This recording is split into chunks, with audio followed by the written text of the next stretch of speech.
Guys, what's going on? So I figured that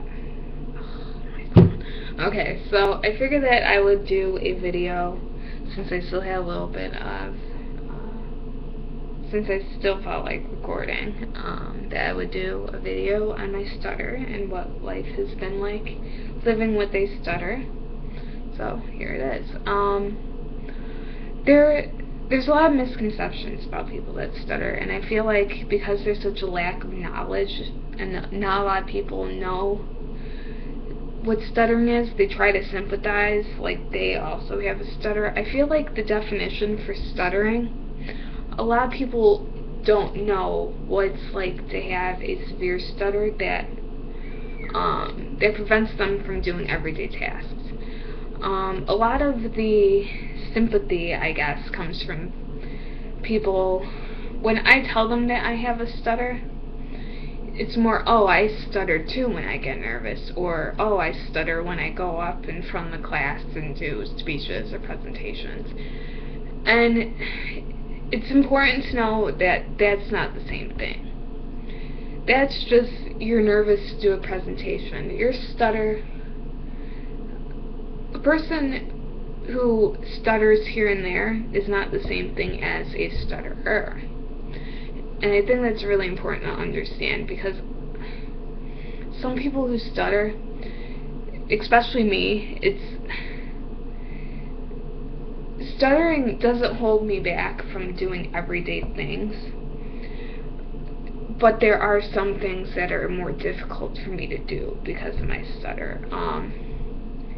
Stutter causes major anxiety for me in different scenarios. For example, one of the things that I get really nervous about is when I'm talking on the phone with somebody. Texting has been my lifesaver ever since I started stuttering. I will avoid talking on the phone at all costs. The only person I talk to on the phone is my mom. And even then, like, I stutter with my own mother. So that just proves that stuttering is not something that is triggered necessarily by nervousness. It's not something you can just help. Another thing that's really hard for me to do is saying my name. Cassie is a very, very hard word for me to say when I'm being put on the spot. If somebody asks me my name, I guarantee you I will not be able to say my name. Or I will, and it'll just take me like 5 minutes, and then I'm stuck explaining, oh, sorry, I stutter, you know. So how my stuttering started. A lot of people, there's a lot of different theories on stuttering. How a stutter comes about. A lot of people think that you're born with it. A lot of people think that it's genetic, that it runs in the family. A lot of people think that that it's caused by some kind of traumatic event that triggers it. A lot of people think that in my case, that stuttering is kind of like a side effect, or a symptom, I guess, of cerebral palsy. I don't know if that's like the right term that I'm using for it, but I guess it's like a side effect, I guess would be the best word that I could think of. For me, there's two things that I believe. I believe that might be triggered by my cerebral palsy, and then I also believe that it might be might have happened because of the split of my parents, because in that I believe more than the cerebral palsy, because with my stutter it came about around the same time that my parents had split, which makes sense. So the first time that I ever noticed my stutter, and I remember this very clearly, it was in my 5th grade reading class, and the teacher would call on me to read a paragraph out loud, and suddenly I couldn't read,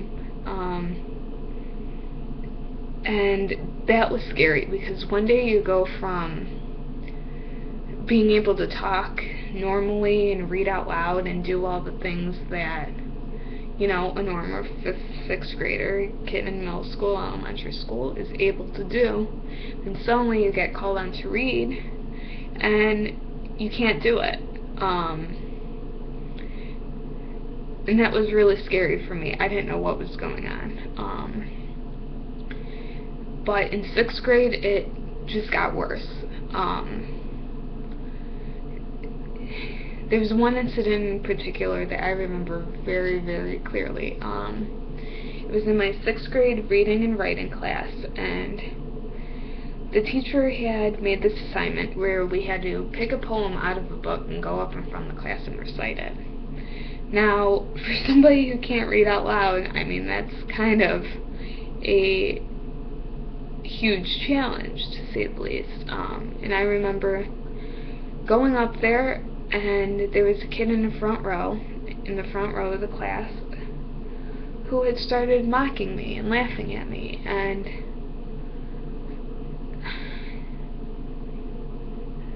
for about 5 to 10 minutes I struggled through it, until finally I just sat down. I don't think I even finished. So I decided to sit down, and a couple days later, my mom had called a meeting. I obviously told my mom about it. My mom had called a meeting at the school with all my teachers, and this reading and writing teacher denied that I had a stutter, did not believe my mom when she said that I had a stutter.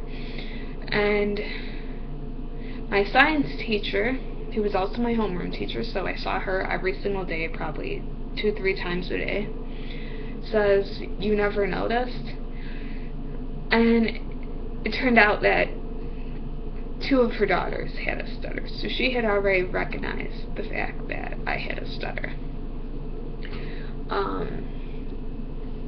And so from then on, I mean, I've had modifications all throughout high school also.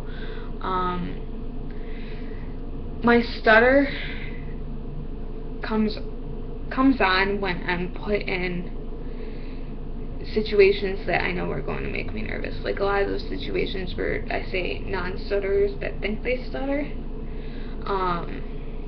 That also happens for me too. Doing like presentations or speeches, I dread. I hate it.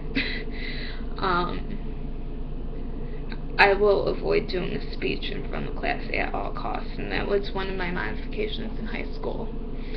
Was I was able to do one-on-one speeches and presentations with the teacher, not in front of the class. What else was there? That was one of the big ones. I also went through speech therapy in high school. I hate to say it, but speech therapy really didn't do anything for me. Because one of the big things was phone conversations and saying my name, having to like introduce myself to somebody new was a big deal for me. I hated having to introduce myself to new people.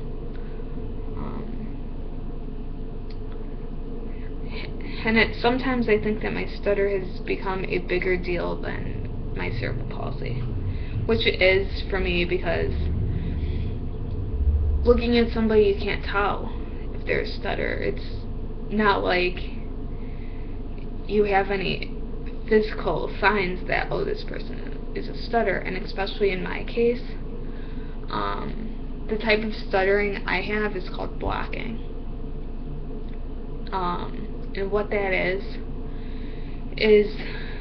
in my throat, there's some sounds that I can't produce without stuttering. So when I stutter, I get stuck on a word and my mouth starts to tremble, and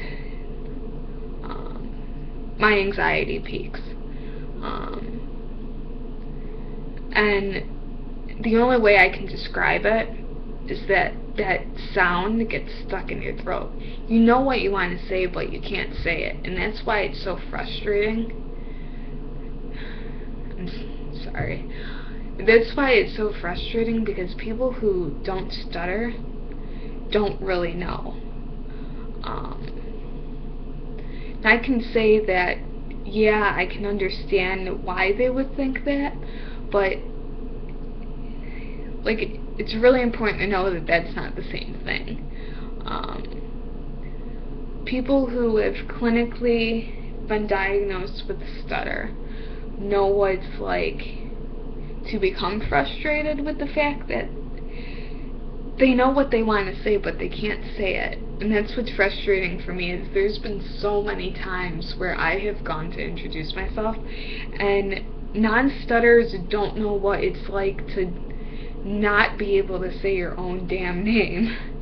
And that's what's so frustrating to try to explain to people, is because the assumption when you can't say your own name is, what are you, stupid? And it's so wrong in so many ways.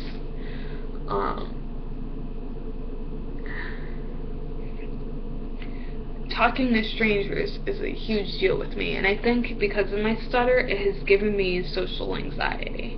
Because, like, I don't know when the next time I'm going to stutter. That's the thing. Like, it's not like with the physical disability, you know your limits, you know what you can and can't do. With the stutter, you don't know when the next time you're going to stutter. You know, one day I can do a presentation or a speech, I rock it. You know, the next time I try to get up there, and this is what's scary, is I go up there and I embarrass myself in front of the whole class, because it's hard for me to get through it.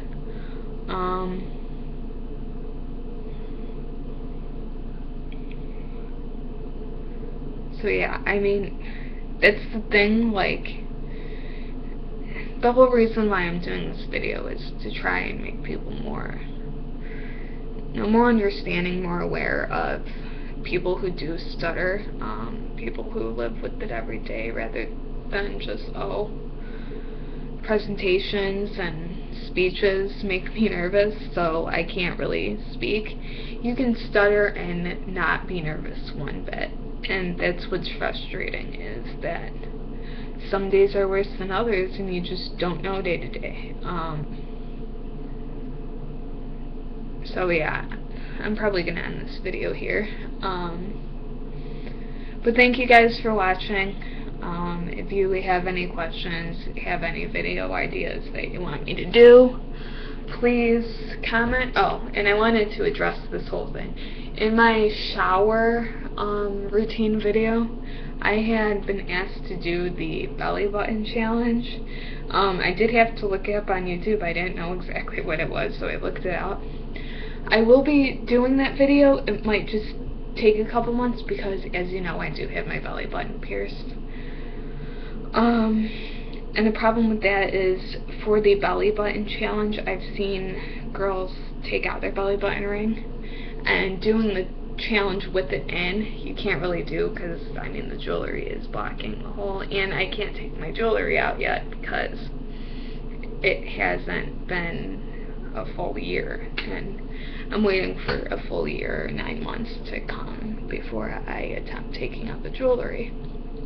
So I might do the challenge later on down the road. It might just not be anytime soon. But if you do have any more video ideas that you would like me to do, please comment, and I will try to fulfill your wishes, I guess. So yeah, thank you guys for watching. I will see you in the next video. Whoop whoop.